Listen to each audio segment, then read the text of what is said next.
it's Myra, and I'm here to make another confession. I was planning to make this confession in a couple of months. One, because it's a hard thing for me to admit, and two, because it's related to something that I talk about in Movember, also known as No Shavember. See, there used to be a stat on the Movember website indicating that, and I quote, 70% of men say their friends can rely on them for support, but only 48% say they can rely on their friends, end quote. I shouldn't have been surprised by that Movember statistic, but I was. It boggled my mind the first time I read it. I think that statistic has been removed from the websites because, thankfully, I think that statistic is changing. Unfortunately, I'm sad to note that men are not the only group who experience a big discrepancy between people who ask for help when they need it and people who are willing to help. I think that discrepancy is just part of being human.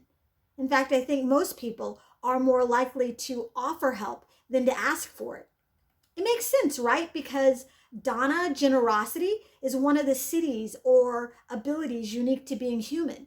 But asking for help when we need it is severely underrated. I see this in the physical practice of yoga all the time. We can use props to cultivate strength and flexibility, but all too often people think using props makes them weak and incapable.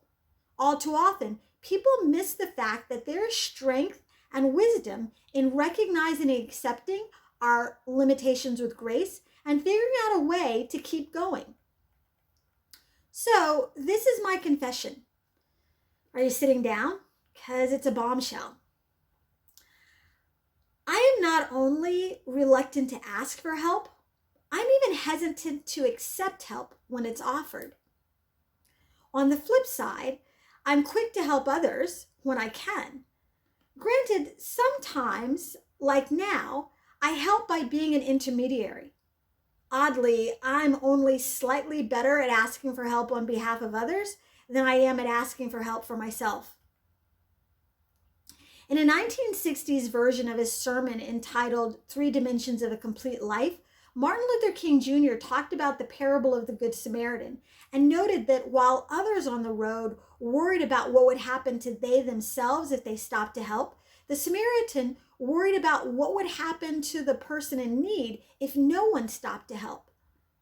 When it comes to being the intermediary, I tend to worry about the Samaritan and the person who needs assistance, which I confess is also part of what makes it hard when I'm asking for myself. But I'm working on both because no one gets anything done without a little assistance. In my own way, I'm working on asking for what I need, and today I'm asking for help on behalf of someone else. Actually, 3 someone else's. 3 people in need. I'm pinning a comment with 3 links to fundraisers for people who are just trying to make it. To be clear, I'm not one of these 3, and I'm not one of the organizers for any of these pages. Unless you tell me, I have no way of knowing that you helped. But I do hope you can help.